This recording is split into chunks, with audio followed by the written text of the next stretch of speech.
Merci, merci Eric, merci de m'avoir invité en relation avec mon cursus. Alors, j'ai fait un choix très précis pour faire cette présentation et j'ai eu raison puisqu'on est très complémentaires. Donc, j'ai laissé de côté, je travaille sur l'histoire longue de transformation de l'organisation productive et des sociétés dans une perspective qui est tracée par Fernand Braudel. Bien. Donc, je travaille sur une logique qui est à la fois paradigmatique et sociétale. Donc, j'ai laissé de côté tout ce qui est l'aspect sociétal et j'ai laissé de côté tout ce qui est l'aspect éducatif au sens qui a été évoqué dans les présentations de départ. Je me suis centré strictement sur l'aspect transformation paradigmatique de ce qui est la transformation économique, sociale, politique de l'univers du monde qui aujourd'hui rentre dans une logique du XXIe siècle. Et mon point de vue est que l'éducation, quel que soit le niveau, général, professionnel, université, et tout ce que l'on voudra, ne peut pas ne pas prendre en compte l'idée que nous sommes effectivement rentrés historiquement dans une transformation paradigmatique profonde et qu'on a aujourd'hui les paramètres de ces transformations qui ont commencé au milieu des années 70. En écrivant ma présentation, j'ai gardé en mémoire, quand j'y suis arrivé, jeune directeur de département au CEREC au début des années 70, mes batailles avec l'inspection générale de la formation professionnelle, sous la houlette du doyen Géminard.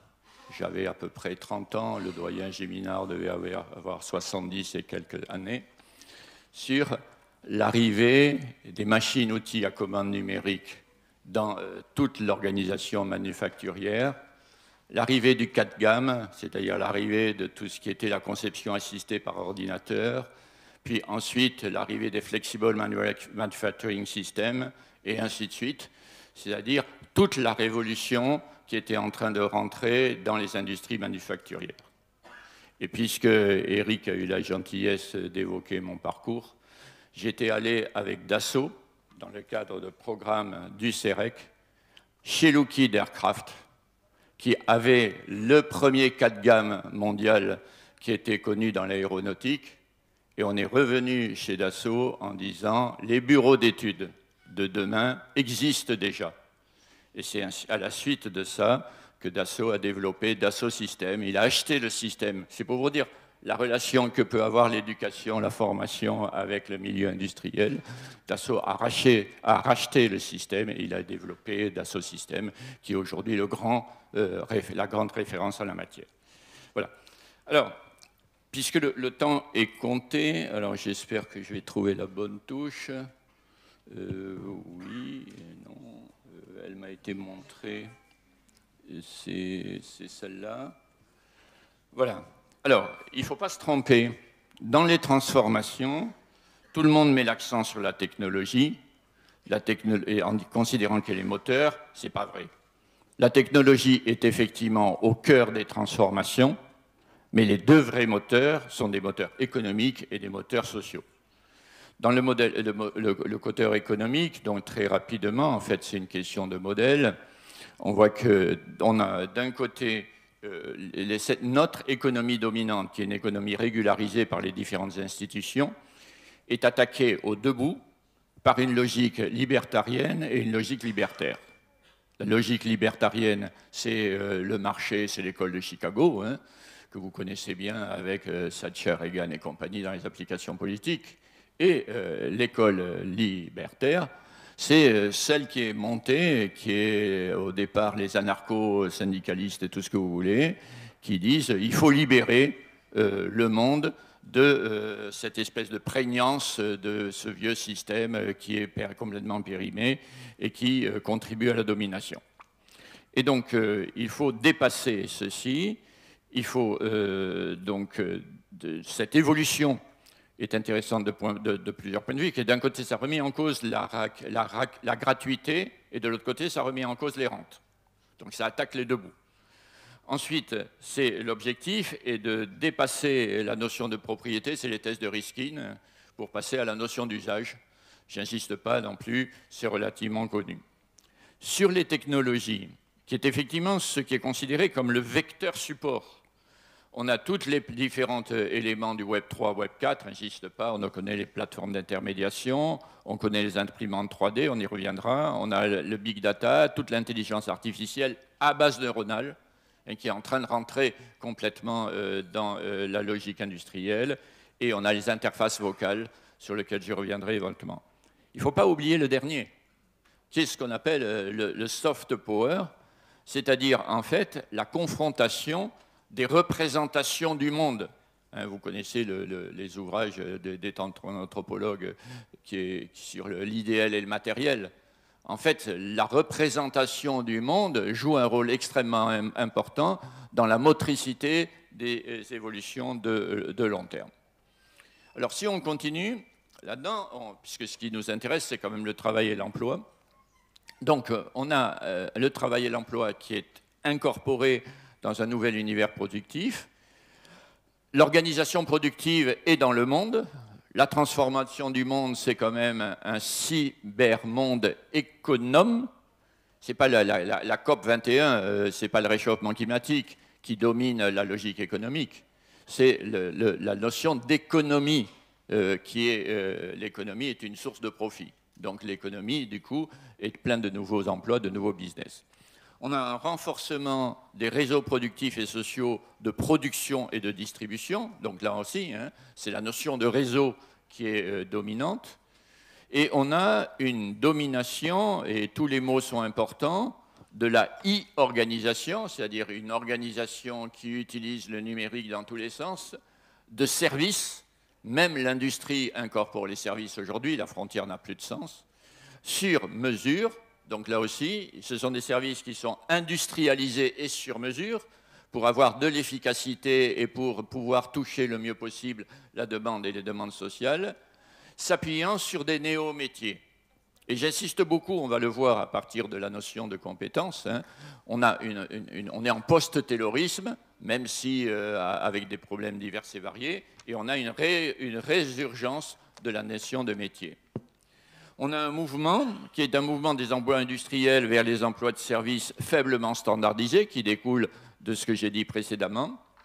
Et on a un autre mouvement de la qualification au talent en passant par les compétences. Donc on est passé de la qualification aux compétences il y a quelques années. Il y a un numéro du CEREC emploi-formation qui lui est consacré, je crois, il y a pas mal de temps. Mais le discours aujourd'hui, c'est le discours des talents. En quoi il est important ? Ça veut dire qu'on ne parle plus du travail, de l'organisation du travail, on ne parle plus de l'emploi, de l'organisation de l'emploi, on repart de la personne, on fait un chemin supplémentaire par rapport à la notion de compétence, et on dit, entre autres, on va le voir, eh bien, l'emploi de demain, votre activité de demain sera l'emploi ou l'activité que vous serez capable de créer. Et donc, les entreprises se battent dans une problématique, une paradigme de l'innovation, et se battent sur cette base-là. Et ensuite, on a donc une réinvention de la société présalariale dans le cadre d'un hypercapitalisme. Moi, ce qui me frappe quand on regarde sur la période longue, on reprend 18e, 19e, 20e et maintenant début du 21e, une bonne partie des paramètres que l'on a sont des paramètres qui étaient la caractéristique des sociétés industrielles du 19e et du début du 20e. Sauf que c'est réinventé. On ne revient jamais au point de départ. C'est réinventé, et entre autres, c'est réinventé autour de la remise en cause de la société salariale avec sa forme de régulation telle qu'elle a été construite justement au cours du XXe siècle, que ce soit, c'est en fait le welfare state, c'est pas uniquement la société salariale, c'est la société salariale du welfare state. Donc c'est tout ça qui est remis en cause. Je continue. Dans cette organisation, on a un paradigme de la coopération, de la communication et de l'innovation, qui sont les moteurs de la transformation de l'organisation productive efficace dans une logique mondiale mondialisée, si on reprend les termes de Fernand Braudel. Avec un renforcement des coopérations, bon, vous avez le classique B2B, business to business, B2C, business to consumer. Mais vous avez aussi le C2B, le Consumer to Business, et le C2C, c'est-à-dire les consommateurs les uns avec les autres. Et donc, le nombre d'acteurs dans le jeu est un nombre d'acteurs qui augmente. Vous avez aussi, puisque vous avez la dimension technologique, vous avez un renforcement de la puissance des interfaces techniques, à défaut de technologique, donc l'homme à l'homme, l'homme à la machine, mais aussi la machine à l'homme, la machine aux machines, hein, c'est finalement les objets connectés. Et si vous lisez les échos d'avant-hier, vous avez un article passionnant sur l'arrivée des nouvelles générations de robots à morphologie humanoïde et des labos, entre autres à l'INRIA, qui travaillent sur la dimension sociale de l'arrivée de ces robots en disant qu'est-ce que va être le rôle d'un chef d'équipe quand il va être un chef d'équipe de robots humanoïdes. Très très belle question. On les a dans les labos. Ce que je veux dire, quand je parle de ça, je ne parle pas de la science-fiction dans 20 ans. Tout ce dont on parle, on les a dans les labos, soit dans les labos de sciences de base, hein, de sciences fondamentales, le CNRS, l'INRIA pour la France, le MIT ou l'université de Stanford, mais on les a bien sûr dans les grands labos de Google et compagnie, hein, qu'on suit de près. Et donc, le dernier élément, c'est la diversification des artefacts, dont on va voir l'importance du point de vue de la formation, qui est le manuel insensitif est dépassé par le vocal, par le visuel et par l'olfactif, ce qui veut dire qu'en fait, l'ensemble des sens qui sont les sens humains, et cet ensemble est en train d'être mobilisé pour faire la relation avec les outils techniques de nouvelle génération. Du coup, on a des caractéristiques structurelles, toujours très rapidement, et vous m'en excusez. Le point principal, le premier, c'est l'hétérogénéité productive. Donc ça veut dire ça, c'est ce que vont trouver les jeunes quand ils vont aller au travail. Le point le plus important au départ, c'est l'existence, la coexistence du low cost et du premium. Vous avez une fragmentation complète de tous les secteurs, quels qu'ils soient, industriels ou des secteurs de services. Hein. Industriels, il suffit de suivre la stratégie de Renault pour voir ce que ça donne. Du point de vue du service, si vous êtes cuisinier dans un restaurant de bas de gamme, ou si vous êtes cuisinier dans un restaurant étoilé de je ne sais pas combien d'étoiles, vous n'êtes pas le même cuisinier. Si vous êtes, puisque c'est là où on dit qu'il y a plein de pénuries, si vous êtes dans l'hôtellerie étape je ne sais pas quoi, ou si vous êtes dans un des grands hôtels de 5 étoiles, ce n'est pas la même chose. Donc on ne peut pas dire je vais former dans un métier si je ne dis pas aussi aux uns et aux autres sur quelle cible vous allez vous situer. Entre de nouveau l'hétérogénéité, ce n'est pas le hasard si j'ai pris le Factory 4.0, puisque vous savez qu'aujourd'hui, en particulier les industriels allemands avec les Fraunhofer ont toutes des projets de développement de la Factory 4.0. Et puis vous avez en face de ça les Fab Labs. Les Fab Labs, c'est dans les tiers-lieux, ça se balade avec des imprimantes 3D, c'est mobilisable par des gens qui ne connaissent pas grand-chose, mais qui savent qu'on peut faire des choses qu'on ne pense pas qu'on ne peut pas faire. Et tout ça, c'est en concurrence les uns avec les autres. Pourquoi c'est important? Parce qu'on va le voir, ça va permettre aussi de choisir, puisque vous êtes entrepreneur de vous-même, de choisir éventuellement là où vous avez envie d'être. Le problème du risque est absolument majeur. Il est lié, j'ai rappelé rapidement, à l'aspect de la complexification des prises de décision dans un univers aléatoire et avec un avenir incertain, qui est en principe la définition de l'économie. Ce qui veut dire que quand on parle de risque, il faut savoir de quoi on parle. Ensuite, c'est donc risque, instabilité. L'instabilité est liée à l'innovation, à l'intermédiation. On n'a plus de prix. On ne sait plus ce que c'est qu'un prix de référence. Donc voilà, on n'a plus de prix, on n'a plus de position acquise. Et c'est donc la remise en cause continuelle de l'endroit où on en est. Et on n'a plus d'organisation établie. Ça veut dire qu'on a une déstabilisation de l'organisation du travail au sein des unités productives. Et donc, pour finir, on va vers une société de la liquidité. On va à une société de la liquidité puisque la régulation telle qu'elle a été historiquement construite est attaquée aux deux bouts. La propriété des deux bouts est justement le point commun des deux bouts. Et on rend l'ensemble totalement liquide et donc totalement instable. Ce qui veut dire que concrètement, on déstabilise les normes et les standards de travail et d'emploi en entrant avec une perte de repères et une perte de sens. Il suffit d'aller se balader partout dans l'organisation productive. Le temps de travail, il n'a plus de sens. J'organise une table ronde le 3 juin sur le caractère inepte des débats autour des 35 heures. Le débat des 35 heures n'a de sens que par rapport aux relations professionnelles en France. La réalité, c'est que le temps de travail est un temps de travail qui est complètement déstructuré, en même temps que les lieux. Et c'est donc les espaces de travail. On est de plus en plus tous nomades dans une combinaison d'open space, de télétravail, de tiers-lieux, de desk sharing. Le desk sharing, c'est le partage. Nous n'avons plus de postes de travail à nous sur nos lieux, dans nos bureaux. On le partage avec d'autres.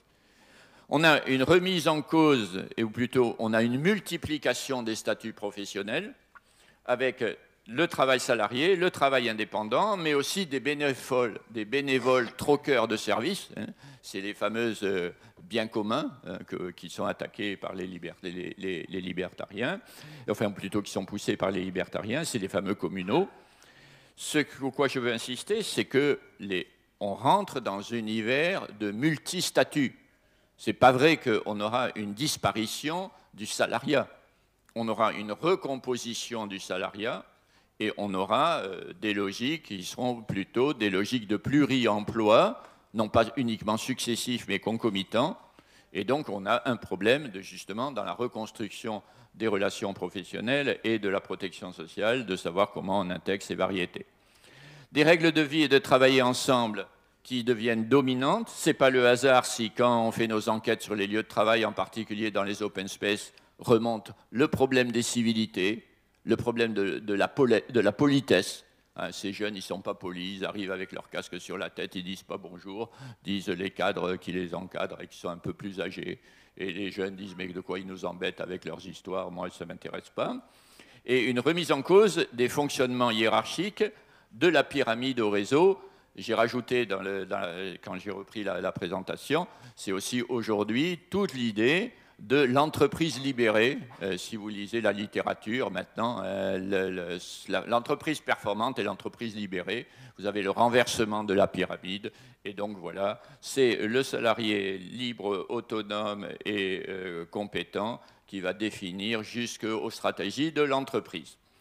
Du coup, on a un renouvellement des savoirs requis dans le paradigme de la coopération et de l'incertitude. Donc je reprends ces deux dimensions et de voir comment elles se combinent avec les aspects de travail. Et donc savoir travailler ensemble dans des fonctionnements en réseau, multiformes et multipolaires. Se fabriquer le repérage dans des réseaux multipolaires, multiformes et instables, va demander la possession d'un gyroscope personnel, j'y reviendrai, particulièrement sophistiqué. Donc on n'est plus dans vous respectez les ordres qu'on vous donne dans un travail salarial standard. Savoir travailler ensemble dans des collectifs multiculturels ayant des normes professionnelles et sociales diversifiées. Donc on revient de nouveau, on est dans un paradigme de la diversification et des échanges élargis. Savoir travailler avec des matières et des outillages diversifiés et instables. C'est le fameux, maintenant, nous sommes tous des makers, c'est-à-dire nous sommes tous donc des inventeurs dans les Fab Labs, et nous allons tous inventer ce que nous voudrons. Je continue vite. Voilà. Du coup, on a besoin de compétences génériques transversales pour tous. Et là, je rejoins ce qui a été dit tout à l'heure dans la première conférence. Vous avez donc des besoins cognitifs, savoir se situer et élaborer des stratégies d'action dans des environnements complexes, flous et instables. Bon, ça, c'est une compétence générique, cognitive, valable pour tous. Des compétences psycho-affectives, savoir s'organiser pour résister à l'incertitude et au stress, qu'on le veuille ou non. C'est comme ça existe, et je ne pense pas que ça disparaisse d'ici demain. Être capable de faire face à des situations imprévues qui contribuent entre autres au stress. Et vous avez enfin des compétences comportementales, savoir être fiable du point de vue économique et social, être capable de prendre des responsabilités, être capable de prendre des risques, savoir être créatif et inventif, et être capable de convivialité. Du coup, vous avez, puisqu'on est dans une logique de la créativité, eh bien, on doit être tous entrepreneurs. Donc, on doit être entrepreneur dans l'entreprise, c'est-à-dire dans le cadre du travail salarial. Mais aussi, on doit être entrepreneur indépendant, hein, c'est la conséquence de la des multi-statuts. Et le dernier que j'ai trouvé le plus intéressant d'après mes travaux, c'est être entrepreneur de soi-même, c'est-à-dire capable de trouver des employeurs, capable de trouver des financeurs, capable de trouver des clients, capable de trouver des fournisseurs et capable de trouver des échangeurs. Parce que ce n'est pas tout de dire maintenant, vous vous installez tous à votre compte et vous devenez entrepreneur de vous-même. Si vous n'avez pas de clients, vous ne risquez pas de faire vos affaires. Et si vous regardez simplement les niveaux de chiffre d'affaires des auto-entrepreneurs. Quand vous faites un chiffre d'affaires de 5 000 € par an, ce n'est pas avec ça que vous allez vivre. Donc, il ne faut pas se tromper. Hein. Il faut être capable de faire tout ça. Vous avez la compétence ou vous ne l'avez pas. Je continue. Des compétences donc, sur son travail, ça on l'a déjà vu. Face aux évolutions profondes de travail et d'emploi, donc du coup, on a un socle, de mon point de vue, hein, après vous pouvez contester tout ce que vous voulez, hein, c'est fait pour ça. On a un socle commun pour l'école, qui est une maîtrise complète, et j'ai insisté, des usages en situation, des supports de base de la communication, les langues, les langages sociaux écrits, parlés et visuels des pays dans lesquels on vit ou travaille. Je vous laisse débattre de cette affirmation. Également, des langages techniques, mathématiques et informatiques. Bien. Être capable convenablement, à travers ces supports, à lire, décrypter et donner du sens à des situations professionnelles rencontrées. On monte considérablement de niveau, hein, d'exigence. Parce que comprendre les choses aujourd'hui, ce n'est pas si facile. Et une capacité convenable à situer l'humain dans un univers de la nature et de la vie avec des logiques systémiques et dans un univers humain avec sa profondeur historique et sa diversité culturelle. Je vous laisse le soin de comparer ça avec ce que nous enseigne avec ce que nous enseigne la formation initiale. Et puis je finis. Du coup, avec des propositions de paramétrer les enseignements professionnels et technologiques sur des besoins structurels, c'est l'horreur absolue, hein, c'est l'adéquation formation-emploi. Donc voilà, et moi je reste de ceux qui considèrent qu'il faut faire une relation entre les deux. Donc une base pour tous qui consiste à maîtriser des savoirs transversaux pour être producteur dans la cybersociété de services, avec un prémat des compétences transversales sociales précédemment évoquées, associé avec des compétences technologiques de base de la production numérique de biens et de services, à la fois numériques mais aussi de sciences de la vie. Des capacités pour tous à mobiliser des savoirs en situation concrète d'activité professionnelle, j'ai déjà évoqué. Des niveaux d'exigence définis par la segmentation du marché visé, ce que j'ai déjà évoqué.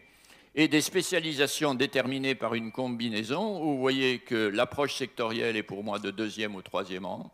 Ce qui est premier, c'est une approche par les outils de production, c'est-à-dire la combinaison de la matière transformée, procédés, équipements, et dans les endroits où ils sont utilisés.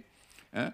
La place dans la chaîne de valeur, savoir si on se place en conception pure, en conception produit ou en maintenance, et en maintenance ou de faire connaître. Et enfin, les secteurs d'activité. Et comme le temps m'est compté, je laisse de côté l'enseignement supérieur MLD. Et ceci est la fin. Merci.